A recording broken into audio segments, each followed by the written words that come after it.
Today we're going to have a look at one Bitcoin OG and his outlook on this cryptocurrency market, at least the recent price action. I also have a really important update for any Android user and for anyone who is new to storing seed phrases or the private keys for your cryptocurrency wallets. For those of you who are finally coming around to learning how to self-custody your crypto, this is great, but today's update is really important for you. I also have news for CZ, the former and currently imprisoned CEO of Binance. What's going to look like when he comes out of imprisonment September 29th, and also how is the Trump family pissing off the crypto crowd. All right, so let's get right into it. So I think that this article I'm reading about Samson Mow is a little bit of a response to one of the price predictions that Arthur Hayes has come out with prior to this weekend. He was predicting that Bitcoin was going to go below $50,000. And apparently he also took out a short position to try to capitalize on that price movement. But Samson Mow here presents us with a great reminder. First of all, any decision that you make regarding your cryptocurrency investments is purely your choice. And you should take it seriously because you're the only one who is going to either reap the benefits from it or see the losses. So for anyone who is nervous about this price action that we're seeing, remember, you always have options. And what are your options? You can be a long-term hodler that continues to dollar cost average and accumulate Bitcoin or any cryptocurrency of your choice. Much like MicroStrategy has been doing, much like many Bitcoin OGs do and have done for years and have benefited massively from it. Or, you know, if this recent price action is making you more nervous, you can just be a hodler and no longer be accumulating at this point. Or you can rage quit crypto, sell everything, never look back. Or you can sell everything right now and wait for what you think the bottom is and start buying again and start from scratch. So these are anyone's options for participating in the cryptocurrency investment market. If you're new to crypto and you'd like to have some exposure to what seasoned crypto investors are doing with their own investments, I highly recommend you check out learningcrypto.com. We provide a lot of educational information as well as exposure to Toby and I's own investment choices and how we're dealing with the current market conditions. Speaking of the benefits of holding Bitcoin long-term, El Salvador adopted Bitcoin as legal tender in 2021. Keep in mind that was at the peak of the bull market in 2021, 3 years ago.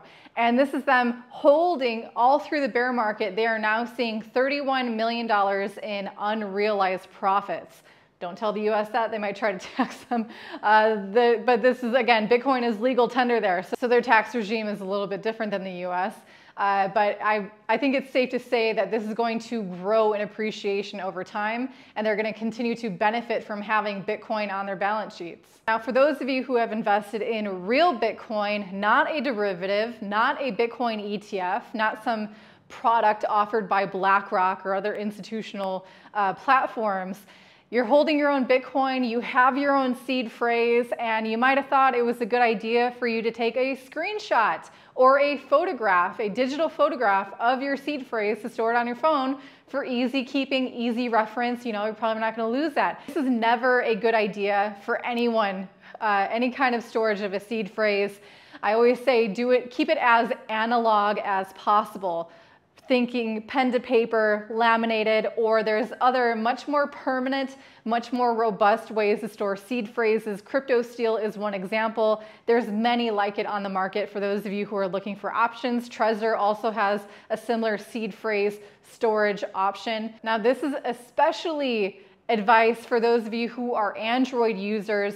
You've stored your seed phrase with your Android phone and you've taken a screenshot of it or you've taken a photo of it. There are now hackers that if you click a link through an SMS text on your phone or any link on your phone, it could allow this hacker to access your photos. And what they do is they'll run an application on your information, scanning your photos for text. What they can do is they can recognize text as seed phrases for cryptocurrency wallets. The software is actually called optical character recognition, and it's used on a lot of different phones right now. You might notice that if you take a screenshot of text at all, if you're an iPhone user at least, you'll see a little icon on the lower right-hand corner where it's like a parentheses and 3 lines. If you click on that, it transforms the photo into like a PDF where you can copy the text within the photo. And it's similar technology now that the hackers are using. If they get a link, if they get you to click a link on your Android phone, it allows them to run this maliciously in the background of your phone, scanning your images,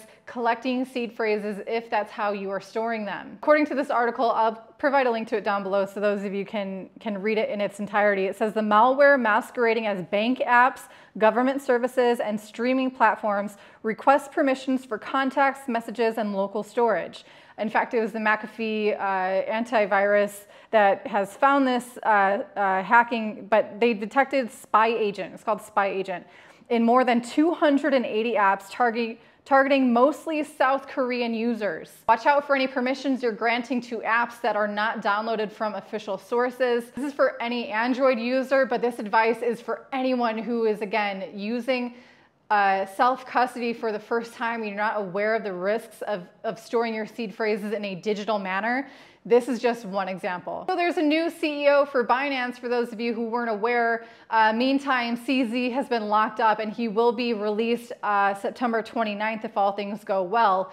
CZ is a current shareholder in Binance Exchange, but because of the ruling handed down to him from the Department of Justice in the United States, he is no longer allowed to be the head or the CEO of Binance, maybe any crypto exchange moving on in the future.